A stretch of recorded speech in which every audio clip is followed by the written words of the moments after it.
नमस्कार दोस्तों, आपके अपने चैनल में आपका हार्दिक स्वागत है। शाम का वक्त था। साहिल आज चुपचाप अपनी बालकनी में बैठा था। सामने खिलखिलाते हुए बच्चे, रसोई में बर्तनों की खनक, उसे हर आवाज के पीछे मां की चुप्पी सुनाई देती थी। मां की आंखों से रिसते हुए आंसू और झुकी हुई कमर का दर्द। उसका मन एक बार फिर भारी हो गया। वो जानता था उसकी मां सुलोचना अपने सारे काम खुद करती है, पर उनका अस्तित्व ही अब घर में सबके लिए बोझ बन गया था। कभी उनकी एक आंख का ना होना बहू को अखरता, कभी उनकी झुकी कमर बेटों को शर्मिंदा करती। मां हर दिन तिरस्कार के कड़वे घूंट पी रही थी और साहिल हर दिन खामोश होकर सब देख रहा था। उसकी पत्नी करुणा एक प्रतिष्ठित परिवार से थी, जिसमें दिखावे की दीवारें रिश्तों से ऊंची थी। उसी दीवार के पीछे कहीं सुलोचना की ममता दम तोड़ रही थी। साहिल का मन कहीं शांत नहीं था। उसके कानों में अभी कुछ देर पहले के शब्द गूंज रहे थे। मां जी प्लीज ऊपर चली जाइए ना। बार बार आपको क्यों समझाना पड़ता है? थोड़ी शर्म तो आपको भी होनी चाहिए। ये आवाज उसकी पत्नी करुणा की थी, जो अब धीरे धीरे उसकी मां सुलोचना के लिए कटु शब्दों का उपयोग करने में संकोच नहीं करती थी। साहिल का दिल रो पड़ा, पर उसका मुंह बंद रहा। सुलोचना देवी यानी साहिल की मां उम्र के उस पड़ाव पर थी जहां एक एक कदम भारी लगता है। उनकी एक आंख नहीं थी। पुरानी बीमारी के कारण उनकी कमर हमेशा झुकी रहती थी, लेकिन इसके बावजूद वो अपने सारे काम खुद से करती थी। कपड़े धोना, पूजा करना, यहां तक कि अपने कमरे की सफाई तक। फिर भी घर में उनके लिए ताने थे, उपेक्षा थी और सबसे ज्यादा दर्द था। वो उपेक्षा जिसे उन्होंने अपने बेटे की आंखों में कभी देखा नहीं था, पर अब महसूस करने लगी थी। उसकी पत्नी करुणा का घर ऊंचे परिवार से था। उसके मायके में हमेशा चमक दमक, ऊंचे ओहदे और दिखावे की दुनिया रही थी। उसे सुलोचना की झुकी कमर, उनकी फटी हुई चप्पलें और एक आंख का ना होना सब शर्म लगता था। वो हमेशा अपने दोस्तों, मेहमानों से मां को दूर रखने की कोशिश करती थी। उसके लिए समाज में अपनी छवि मां से बड़ी थी, लेकिन साहिल के लिए उसकी मां सब कुछ थी। बचपन में मां ने जो त्याग किया था, वो उसे अच्छी तरह याद था। नहीं, शायद याद नहीं था, महसूस भर था। उसे बस इतना पता था कि उसकी मां ने अकेले संघर्ष करके उसे इस मुकाम तक पहुंचाया था। फिर भी अब वो मौन था। हर दिन सुलोचना मां घर में जैसे छाया बनकर रह गई थी। ना किसी से ज्यादा बोलना, ना कुछ मांगना। सुबह जल्दी उठकर पूजा कर लेती, 2 रोटी बना लेती और अपने कमरे में चुपचाप बैठ जाती। ना किसी को रोकती ना टोकती, लेकिन घर में उनका होना जैसे सबको चुभता था। छोटा पोता आयुष तो अब भी उनसे थोड़ा बहुत लिपट जाता था, पर बड़ा पोता अनिल उसे तो जैसे अपनी दादी से नफरत हो चली थी। एक दिन तो उसने कहा था, पापा दादी को अपने गांव भेज दो ना, वो हमारी सोसाइटी में फिट नहीं होती। उस दिन साहिल का दिल बैठ गया था। जब अपने ही खून में ऐसा भाव आ जाए तो माँ बाप क्या करें? सुलोचना सब कुछ चुपचाप सुन लेती थी, लेकिन उनका दिल बहुत गहरे तक टूट रहा था। उस टूटन की कोई आवाज नहीं होती, लेकिन उसकी गूंज बहुत देर तक रहती है। एक दिन दोपहर में जब करुणा अपने दोस्तों के साथ ड्राइंग रूम में बैठी थी और अनिल मोबाइल पर अपने दोस्तों से वीडियो कॉल कर रहा था, तभी सुलोचना मां चुपचाप पूजा की थाली लिए नीचे आई। वो तुलसी को जल देना चाहती थी जो आंगन में लगा था। अनिल झुंझुला गया, दादी कैमरा ऑन है, क्या जरूरत थी आपको नीचे आने की? वो चिल्ला पड़ा। मां ठिठक गई, उनके हाथ से थाली गिर गई और दीपक की लौ बुझ गई। करुणा झट से उठी। मां जी, आप थोड़ा टाइमिंग देख लिया कीजिए। आजकल बच्चों को कितनी बातें सहनी पड़ती हैं समाज में। हर वक्त आप सामने आ जाती हैं। अब प्लीज ऊपर चली जाइए। माँ चुपचाप झुकी कमर और बुझी आग के साथ दीवार का सहारा लेकर सीढ़ियां चढ़ने लगी। एक एक सीढ़ी जैसे उनके दिल पर चोट करती जा रही थी। साहिल उस समय अपने ऑफिस के काम में व्यस्त था, लेकिन मां की सीढ़ियों पर चढ़ती सांसें और दिल की थकान उसे तकलीफ दे रही थी। वो समझ गया था कि कुछ हुआ है, कुछ ऐसा जो मां के मौन से भी ज्यादा भारी है। वो बालकनी में जाकर बैठ गया। उसकी आंखें गीली हो चुकी थी, लेकिन वो कमजोर नहीं दिखना चाहता था। एक बेटे का हक शायद वो खुद खो चुका था, क्योंकि वह अपने दिल की बात मां के सामने नहीं रख पा रहा था। वो बस इतना ही सोचता रहा, मां अब पहले जैसी नहीं रही, ना शरीर से ना रिश्तों से, लेकिन मां है और हमेशा रहेंगी। इस घर की आत्मा बनकर सुलोचना मां आज पूरे दिन अपने कमरे में चुपचाप बैठी रही। नीचे ड्राइंग रूम से हंसी की आवाजें आ रही थी, चाय की प्यालियां छनक रही थी, करुणा के दोस्तों की खिलखिलाहट गूंज रही थी। लेकिन सुलोचना की दुनिया एक पुराने पलंग, दीवारों पर चिपके हुए कुछ भगवान के कैलेंडर और एक मटमैले गद्दे तक सिमट गई थी। उनकी कमर अब पहले से भी ज्यादा झुक गई थी। सुबह तुलसी को पानी देना अब एक काम नहीं, युद्ध जैसा लगता था। फिर भी हर सुबह मां चुपचाप उठती, मंदिर में दिया जलाती, अपने बेटे और पोते के लिए मन ही मन आशीर्वाद देती और चुपचाप ऊपर के उस कोने वाले कमरे में लौट जाती, जिसे घर के लोगों ने अब उनका ठिकाना बना दिया था। अनिल अब दादी को लेकर खुलकर झुझुलाने लगा था। वो स्कूल से आते ही कहता, दादी मेरे कमरे में मत आना, आपके कपड़ों से अजीब सी खुशबू आती है। कभी वो बोलता, मेरे दोस्त पूछते हैं कि ये आपकी नौकरानी है या क्या। सुलोचना के लिए ये शब्द सांप बनकर लिपट जाते, लेकिन वो फिर भी मुस्कुरा देती। अरे बेटा, तू पढ़ लिख कर बड़ा आदमी बने, मुझे बस यही चाहिए। करुणा अब खुलकर अपने बेटे का पक्ष लेने लगी थी। उसे अपनी सास के अस्तित्व से ही दिक्कत हो गई थी। उसे लगता था कि एक आंख वाली और झुकी हुई कमर की सास उसके सामाजिक स्तर को खराब कर रही है। वो कभी कहती, माँ जी आपके कारण मुझे क्लब में शर्मिंदगी उठानी पड़ती है। कभी कहती, कोई मेहमान आए तो आप कमरे से बाहर मत निकला कीजिए। एक दिन बात हद से बढ़ गई। करुणा की सहेली सुमन अपने पति के साथ घर आई थी। दोनों उच्च अधिकारी थे। साहिल की पोस्टिंग की जानकारी मिलने पर वे काफी प्रभावित थे। सभी लोग ड्राइंग रूम में बैठे थे। तभी सुलोचना मां नाश्ते की ट्रे लेकर आई। वो चाहती थी कि कुछ सेवा कर सके, शायद बहू का मन जीत ले। लेकिन सुमन ने जैसे ही मां को देखा, नजरें फेर ली और उनकी आंखों में एक सवाल उभरा। ये कौन है?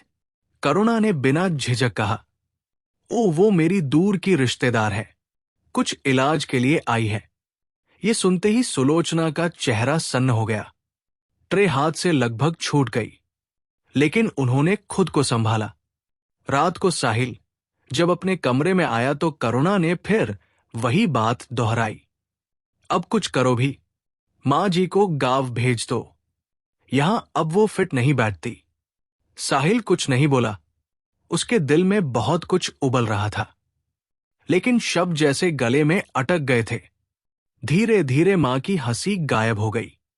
अब वो मुस्कुराती नहीं थी, बस दीवारों को देखती रहती घंटों तक।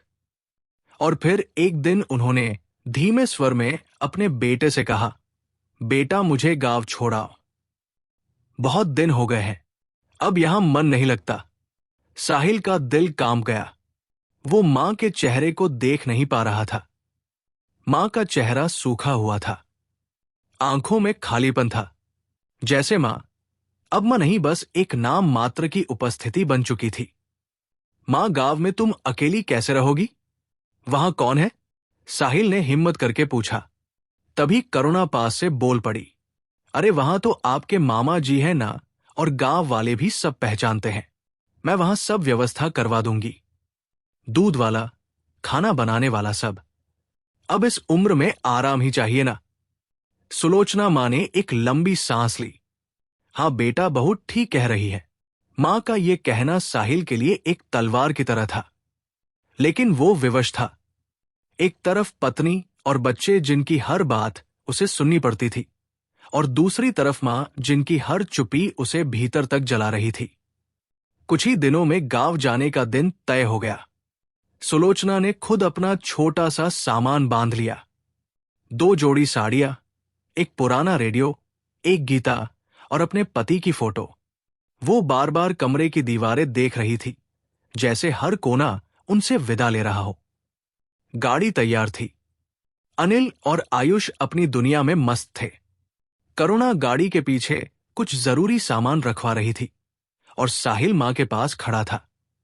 उसकी आंखें बार बार नम हो रही थी, लेकिन फिर वो अपनी निगाहें दूर कर लेता। रास्ते में मां चुप रही, कभी कभी खिड़की से बाहर देखती, कभी आंखें बंद कर लेती।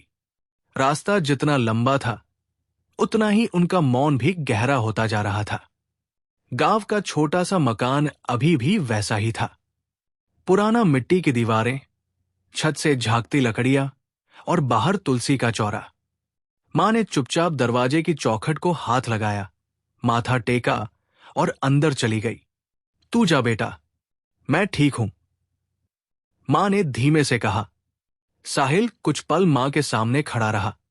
वो कुछ कहना चाहता था, लेकिन मां की आंखों में जो थकान थी, वो शब्दों को रोक रही थी। उसने मां के पैर छुए और फिर बिना कुछ बोले वापस लौट गया। गाड़ी के शीशे से वो बार बार पीछे मुड़कर देखता रहा, जहां एक अकेली मां झुकी कमर और सूनी आंखों से उसे जाते हुए देख रही थी। उस दृश्य ने उसके दिल को झंझोर दिया था, लेकिन वो अब कुछ कर नहीं सकता था। वक्त बीतता गया। सुलोचना मां अब गांव के उस पुराने घर में अकेली रह रही थी। ना कोई कहने वाला, ना सुनने वाला और ना ही कोई हालचाल पूछने वाला। बाहर से देखने पर यह घर भले ही छोटा था, लेकिन इसके अंदर एक मां की लंबी उम्र की पीड़ा, त्याग और अधूरे सपनों का संसार सिमटा था। सुबह से शाम तक मां अकेली बैठी रहती। पहले अपने बेटे और पोतों की बातों से दिल दुखता था। अब उस मौन से डर लगने लगा था, जो दिन भर दीवारों से टकराता था। इधर शहर में साहिल का जीवन अपनी पुरानी गति पर चल रहा था। काम, ऑफिस, बच्चों के स्कूल, सोसाइटी की बैठकों में भागीदारी, सब कुछ वैसा ही था। फर्क बस इतना था कि अब घर में मां की सूरत नहीं थी। उनके बिना घर में कोई कड़वाहट नहीं थी, ऐसा करुणा सोचती थी। लेकिन साहिल के दिल में एक अनकही बेचैनी हर रोज जागती थी। रात को वो मां की याद में करवटें बदलता, लेकिन कुछ कह नहीं पाता। फिर एक दिन खबर आई, अमेरिका में रहने वाले उसके चाचा यानी सुलोचना मां के छोटे देवर डॉक्टर सुरेश भारत आ रहे थे।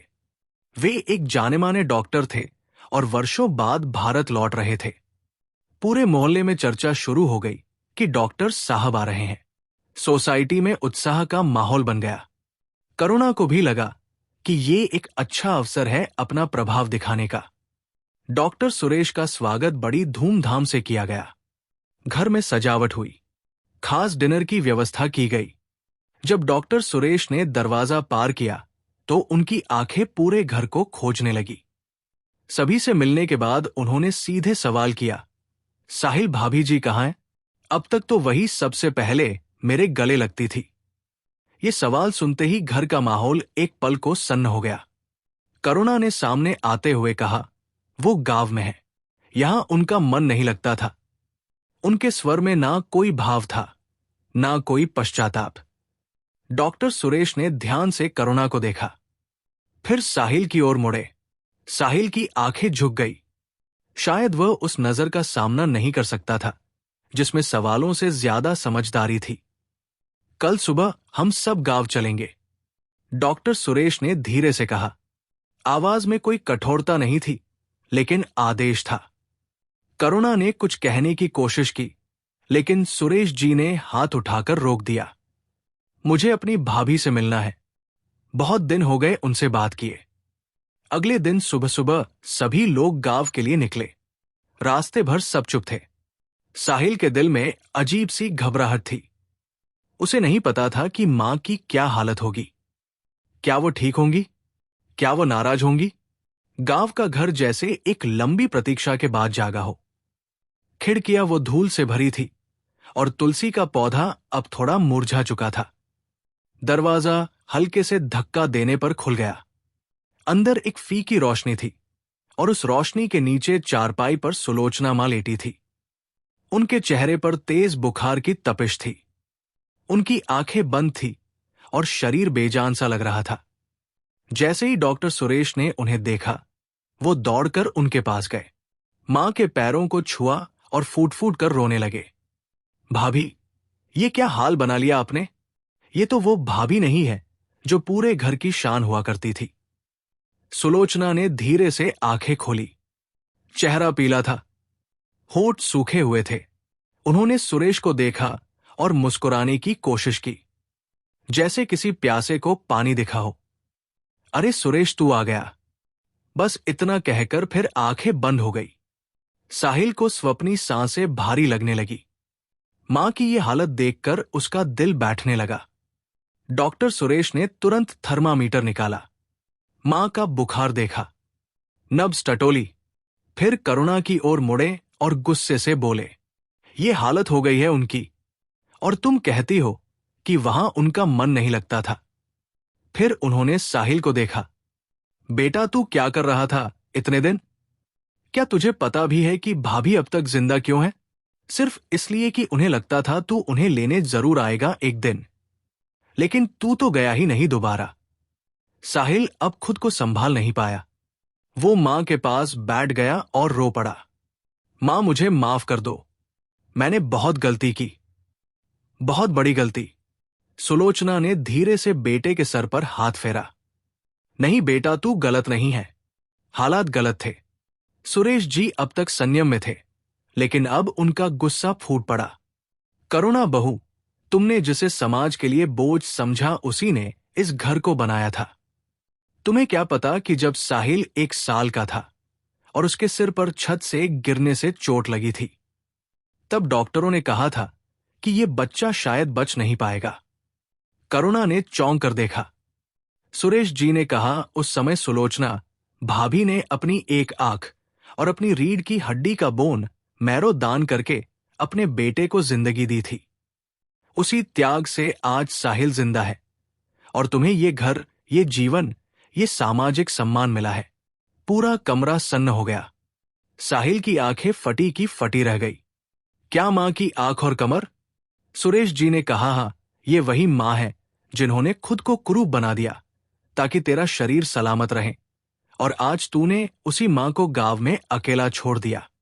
साहिल अब खुद को रोक नहीं पाया। उसने मां के पैरों में सिर रख दिया और झारझ रोने लगा। करुणा भी अब चुप नहीं रह सकी। उसके चेहरे से सारा घमंड, सारा दिखावा जैसे गिर गया। वो भी सुलोचना मां के पास आकर पड़ी। मां जी, मुझे माफ कर दीजिए। मुझे समझ नहीं था। मैं सिर्फ समाज के डर में उलझी रही। लेकिन सुलोचना मां की मुस्कान अब भी वैसी ही थी, स्नेह से भरी हुई, माफ करने वाली। गांव का वो पुराना कमरा जहां समय ठहर गया था, जहां दीवारों पर अब भी पुरानी तस्वीरें थी, जहां एक मां का जीवन सिमटकर चारपाई और एक गीता की किताब के बीच रह गया था, आज वहां सन्नाटा गूंज रहा था। सुलोचना मां की हालत अब कुछ कुछ ठीक हो रही थी, पर उनकी आंखों में कोई चमक नहीं बची थी। ऐसा लगता था जैसे उन्होंने इस जीवन से धीरे धीरे विदा लेने की तैयारी शुरू कर दी हो। डॉक्टर सुरेश मां के पास बैठे थे। उन्होंने मां की नब्ज थामी, दवाइयां दी और कहा, भाभी, अब आप मेरे साथ चलिए। अमेरिका में मैं आपकी पूरी देखभाल करूंगा। वहां आपको शांति भी मिलेगी और सम्मान भी। सुलोचना मां ने मुस्कुराकर सुरेश की ओर देखा। उस मुस्कान में आशीर्वाद था मगर जवाब नहीं। साहिल अब भी चुपचाप बैठा था। वो अब हर क्षण अपने किए पर पछता रहा था। उसे हर वो पल याद आ रहा था जब मां झुकी कमर से ऊपर सीढ़ियां चढ़ती थी, जब वो मां को बहू के तानों से बचा नहीं पाया, जब उसने मां को अकेला छोड़ दिया था, उसका मन बार बार यही कह रहा था, मां ने मुझे जीवन दिया और मैं उन्हें क्या दे पाया। एक कोना, एक तिरस्कार और अंत में अकेलापन। अनिल और आयुष भी पहली बार अपनी दादी के पास खामोश खड़े थे। दादी को बुखार में तड़पते देखकर उनके चेहरे पर भी अब डर और पछतावे की छाया थी। आयुष ने धीरे से सुलोचना के हाथ को पकड़ लिया। दादी, आप ठीक हो जाइए ना। सुलोचना ने उसके सिर पर हाथ फेर दिया। शायद यही उनका सबसे बड़ा उत्तर था। तभी डॉक्टर सुरेश ने दोबारा कहा, भाभी, अब आप यहां नहीं रहेंगी। मैं आज ही अमेरिका जाने की तैयारी करता हूं, आप चलेंगी मेरे साथ।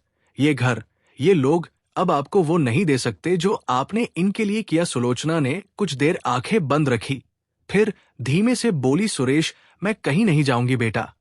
अब मेरा सफर यही तक था। ये कहते हुए उनकी आंखों से 2 बूंद आंसू बन निकले, शांत ठहरे हुए, लेकिन भीतर से बहते हुए, नहीं मां, आप चलिए ना, प्लीज मुझे माफ कर दीजिए। मैं फिर से सब कुछ ठीक करूंगा। आपको वो हर खुशी दूंगा जो आपको मिलनी चाहिए थी। साहिल अब मां के पैरों में गिर पड़ा। सुलोचना ने उसका चेहरा उठाया और मुस्कुरा दी। बेटा, मैं तुझसे कभी नाराज नहीं रही। तू आज भी मेरा वही प्यारा बेटा है जो एक दिन मेरी गोदी में सिर रखकर रोया करता था।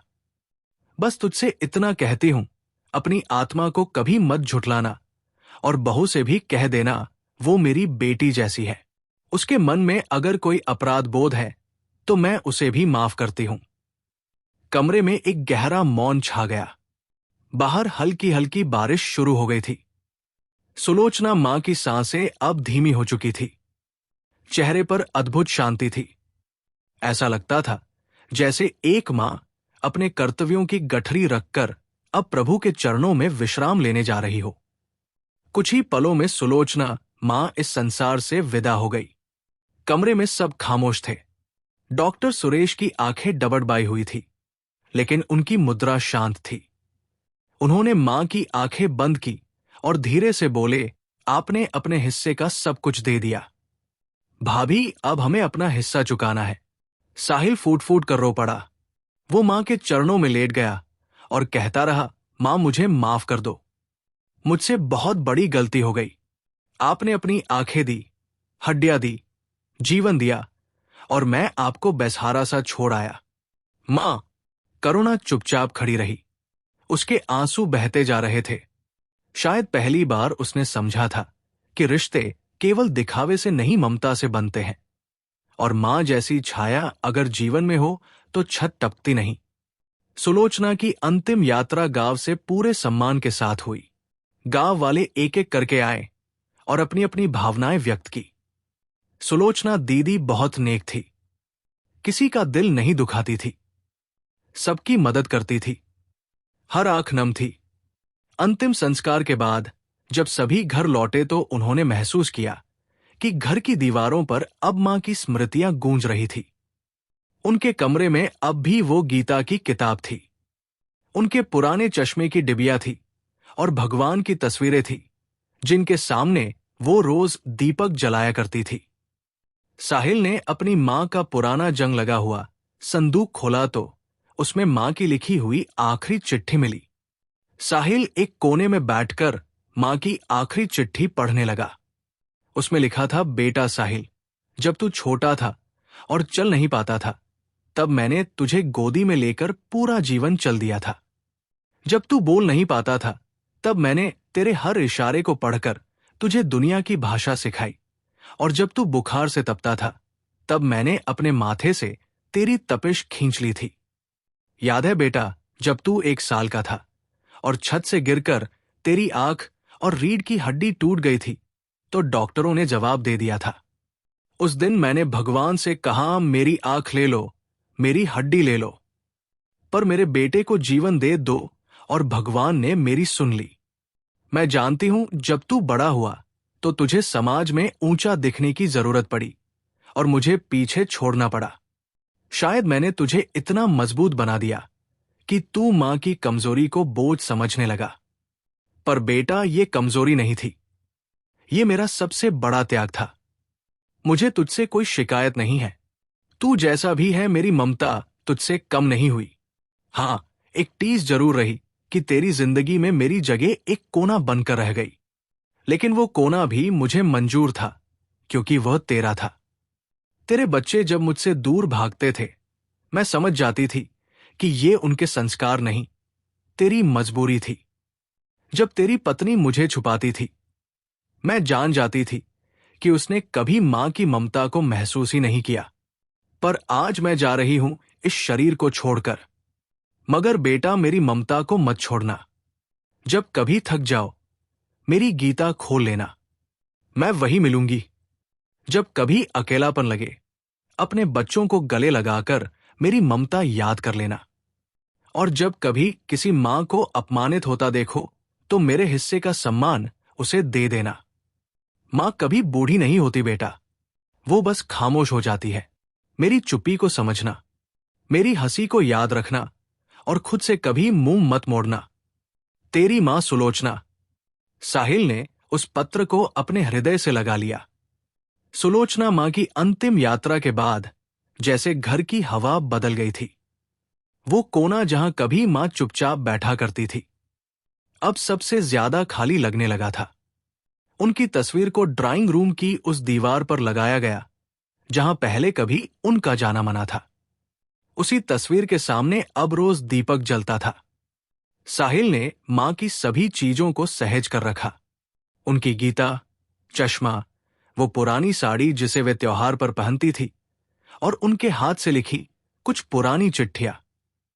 मां की वो चुप्पी अब भी उसके कानों में गूंजती थी, पर अब वो शोर नहीं करती थी, बस सिखाती थी। साहिल ने अपने भीतर एक गहरी कसम ली थी। अब वो वैसा बेटा नहीं रहेगा जो चुप रहता है, जो डरता है समाज से, जो मौन से अपराध करता है। अब वो वही बनेगा जो मां ने उसे बनाया था, एक साहसी, करुणामय और आत्मा से सच्चा इंसान। करुणा अब बहुत बदल चुकी थी। उसकी आंखों से दिखावे का पर्दा हट चुका था। वो अब खुद हर दिन सुबह मां की तस्वीर के सामने दीप जलाती, कभी कभी गीता के 2 श्लोक पढ़ लेती और बच्चों को समझाती। जिस मां को हमने समझा कि वो बोझ है, उन्होंने ही तो हमें इस घर का हर सुख दिया है। एक दिन करुणा ने साहिल से कहा, सुनो, मां के नाम पर मैं एक वृद्धाश्रम खोलना चाहती हूं, जहां ऐसी सारी माताएं रहेंगी जिन्हें उनके अपनों ने ठुकरा दिया है। मैं चाहती हूं कि मां की तपस्या का फल अब समाज को मिले। साहिल को अपनी आंखों पर यकीन नहीं हुआ। उसकी पत्नी, जो कभी मां को छिपा कर रखती थी, अब उनके नाम से दुनिया को रोशनी देना चाहती थी।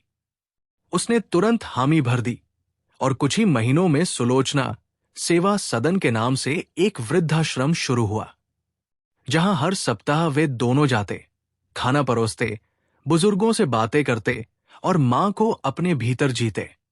बच्चे भी अब दादी की कमी को समझने लगे थे। अनिल, जो कभी दादी से नफरत करता था, अब खुद वृद्धाश्रम में बुजुर्गों की कहानियां सुनता था और दादी की डायरी पढ़ता था। आयुष अपनी स्कूल असेंबली में दादी के बारे में बोलता, मेरी दादी सबसे सुंदर थी, उन्होंने अपने बेटे के लिए अपनी आंख दे दी थी। डॉक्टर सुरेश भी अब अक्सर गांव आते थे और वृद्धाश्रम में चिकित्सा शिविर लगवाते थे।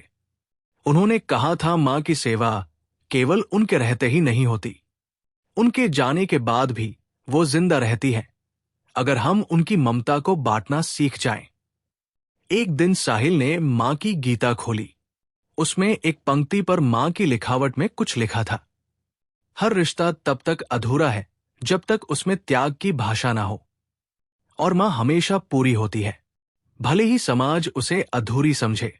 वो पंक्ति आज साहिल की आत्मा में गूंज रही थी। अब जब भी कोई मेहमान घर आता तो करुणा गर्व से कहती, ये तस्वीर मेरी सासू मां की है, इन्होंने अपने बेटे के लिए खुद को कुरूप बना दिया। पर उनकी ममता आज भी हमारे घर की दीवारों में बसी है। इस कहानी का अंत नहीं है, क्योंकि मां की कहानियां कभी खत्म नहीं होती। वह सिर्फ एक पीढ़ी से दूसरी पीढ़ी में, एक दिल से दूसरे दिल में चलती रहती है। तो मित्रों, ये थी एक मां की वो अनसुनी कहानी जिसने अपनी आंखें और रीढ़ देकर बेटे को जीवन दिया, लेकिन अंत में उसी बेटे के घर में एक कोना तक नसीब नहीं हो पाया। इस कहानी के माध्यम से हम सबको ये समझना चाहिए कि रिश्ते सुंदरता या सामाजिक मान्यता से नहीं चलते। रिश्ते प्रेम, त्याग और समझ से चलते हैं। जिस मां ने जन्म दिया, उसी को अगर हम उम्र के अंतिम पड़ाव में पराया बना दें, तो हम अपने ही अस्तित्व से धोखा करते हैं। मित्रों, अगर ये कहानी आपके दिल को छू गई हो, तो कृपया इसे अधिक से अधिक लोगों तक पहुंचाएं, ताकि कोई और मां अकेली ना रहे, कोई और बेटा चुप ना रहे, और कोई भी बहू किसी सास की आंखों से घृणा करने की बजाय उन्हें देखना सीखे। दोस्तों, अगर आपके ये कहानी अच्छी लगी है और दिल को छू गई हो, तो इसे जरूर शेयर कीजिए। कमेंट में लिखकर बताइए कि कहानी का कौन सा हिस्सा आपको सबसे ज्यादा अच्छा लगा। और अगर आप ऐसी ही दिल छू लेने वाली कहानियां सुनना चाहते हैं, तो हमारे वीडियो को लाइक करें, शेयर करें और चैनल को सब्सक्राइब करना ना भूलें। वीडियो को हाइप जरूर दें। फिर मिलेंगे एक और नई कहानी के साथ। तब तक अपना और अपनों का ख्याल रखिए और हमेशा मुस्कुराते रहिए। धन्यवाद।